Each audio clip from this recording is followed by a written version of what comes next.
পালিয়ে বিয়ে করে তারা ৪৭ বছর ধরে ঘর সংসার করছে শুনে যান। গত বছর আমরা একসঙ্গে পালিয়েছিলাম। আমরা কখনো ভাবিনি যে আমরা এটা করতে পারবো, কিন্তু আমি আর আমার স্ত্রী একসঙ্গে ৪৭ বছর কাটিয়েছি। প্রতিদিন সূর্যোদয়ের পরে সে আমাকে প্রথমে জাগাই, তারপরে আমরা দুজনে একসঙ্গে নামাজ আদায় করি। ৪৭ বছরে আমরা কখনো একজন আরেকজনকে ছেড়ে থাকিনি। ঘুম থেকে উঠে তার মুখটাই দেখা ছিল আমার প্রথম কাজ। আমরা আমাদের ৬ সন্তান নিয়ে কষ্ট করেছি। আগে আমি প্রায় আমার পরিবারের জন্য মাত্র একবেলা খাবার জোগাড় করতে পারতাম। তখন আমি আর আমার স্ত্রী না খেয়ে সারাদিন সন্তানদেরকে খাওয়াতাম। সে কখনো কোনো অভিযোগ করেনি, সে কখনো বলেনি আমি স্বামী হিসেবে ব্যর্থ।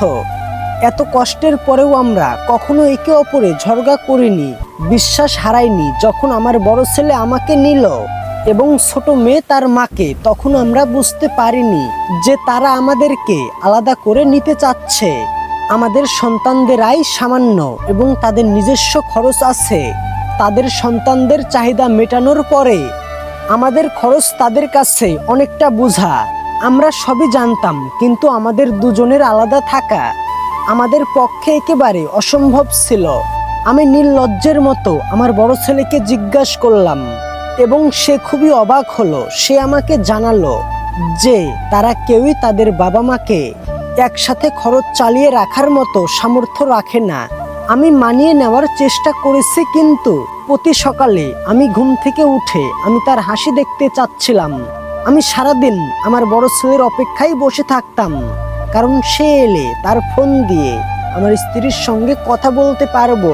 কিন্তু প্রায় প্রতি রাতেই দেরি করে ফেরার কারণে অপর প্রান্তে আমার ছোট মেয়ে ঘুমিয়ে পড়তো। যেই দিন আমি তার গলার স্বর প্রথম শুনতে পেলাম, দুইজনের কেউই একটা শব্দ বলতে পারেনি। আমি অনুভব করতে পারলাম কিভাবে সে তার কান্না জড়িত গলার স্বর কে শান্ত রাখার চেষ্টা করছে, এবং আমি আস্তে আস্তে উল্টাপাল্টা কথা বলতে শুরু করলাম। আমি কখনো ভাবিনি জীবন একে অপরকে ছাড়া এরকম ভাবে মূল্যহীন হয়ে যেতে পারে। প্রতিদিন মনে হতো আমি দৌড়ে আমার মেয়ের বাসায় চলে যাই, যেটা কিনা দূরে ছিল। একদিন আমি অনেক সাহস সঞ্চয় করে তাকে বললাম আমি পালিয়ে যেতে চাই তাকে নিয়ে। আমাকে অবাক করে দিয়ে সে আমাকে সাথে সাথেই এই কাজটি করতে বলল। আমি আমার পথ চলার লাঠিটা হাতে নিলাম এবং আর পিছু ফিরে তাকাইনি। একেবারে নিঃস্ব হাতে পালিয়ে এলাম। এখন আমি বাচ্চাদের খেলনা বিক্রি করতে পারি। এখন আমি খুবই কমই সময় ১০০ টাকা উপার্জন করতে পারি, এবং বাসায় আসার পরে আমি দেখি বিছানায় খাবার আছে। আমার সন্তানেরা গত বছর একবার আমাদেরকে দেখতে এসেছিল। তারা আমাদেরকে বলে গেছে কিভাবে আমরা তাদের ব্যর্থ করেছি, কিভাবে আমাদের কারণে তারা ছোট হয়ে গেছে। আমরা কিছুই বলিনি, আমরা তাদেরকে আঘাত করতে চাইনি। তারা আর কখনো না আসার সিদ্ধান্ত নেয়।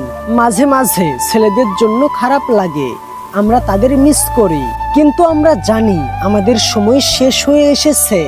আমি আমার স্ত্রীর থেকে ১৫ বছরের বড়। যে কোনো দিন রাস্তায় খেলনা বিক্রি করতে করতে আমি মারা যেতে পারি। তাই আমি একটা ম্যাজিক ব্যাংকে কিছু টাকা জমা করি।